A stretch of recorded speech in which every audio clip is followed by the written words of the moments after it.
Cyclone Biparjoy, which made landfall in Gujarat's coastal areas Thursday evening, has weakened into a depression. High-speed winds uprooted trees and caused road blockages and property damage in several areas of Gujarat on Thursday. The winds, which gusted up to 140 km per hour, also caused power outages in some areas. The effect of Cyclone Biparjoy was seen in Rajasthan as strong winds owing to the cyclone caused major damages in Udaipur, ravaging cars and properties. In a video put out by news agency ANI, window panes of a property atop a building were seen broken.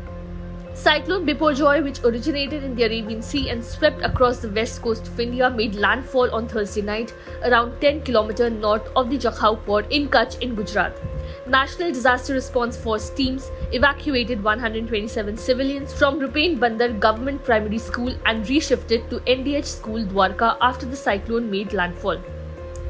IMD Director Dr. Mrityunjay Mahapatra had informed that the cyclone is now centered 30 km west-northwest of Bhuj and will bring heavy to very heavy rainfall in Rajasthan and extremely heavy rainfall in isolated pockets of Rajasthan. The wind speed will reduce to 40-50 km per hour or even 60 km per hour when it reaches Rajasthan, he added. In Rajasthan's Barmer, it rained heavily and the low-lying areas were heavily waterlogged. IMD has issued a red alert for heavy rains in Jalore, where it rained heavily with strong winds. Due to the Biparjoy storm, there was a period of thunderstorms in Jaisalmer, while many trees and electric poles fell in Barmer and Sirohi. Due to the severe storm in Rajasthan, all the examinations to be held in the storm-prone areas of Jodhpur University have been postponed. Meanwhile, about 13 trains have been cancelled on June 17th. According to the information, 2 flights of Air India, which were to take off from Udaipur's Maharana Pratap Airport on June 17, have also been cancelled.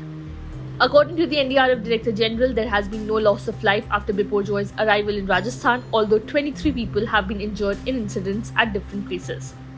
Meanwhile, the cyclone, which made landfall in Gujarat, uprooted many electric poles, leaving over 4,600 villages without electricity. Over 1,100 teams are working to restore electricity in Kutch, Devbhoomi Dwarka, Jamnagar, Morbi, Junagadh, Gir Somnath, Rajkot and Porbandar. The Forest Department has also removed 581 fallen trees from the roads. The Western Railways decided to cancel a few more trains and partially cancelled the operation of some other trains as a precautionary measure in the cyclone-prone areas. Chief Minister Patel chaired a meeting at the State Emergency Operations Centre in Gandhinagar on Friday to assess the damage caused by Cyclone Biparjoy. The Chief Minister ordered the district collectors of affected areas to conduct surveys to assess the damage in their districts. The cyclone is further expected to weaken into a depression in the next 12 hours. Subscribe to One India channel and never miss an update.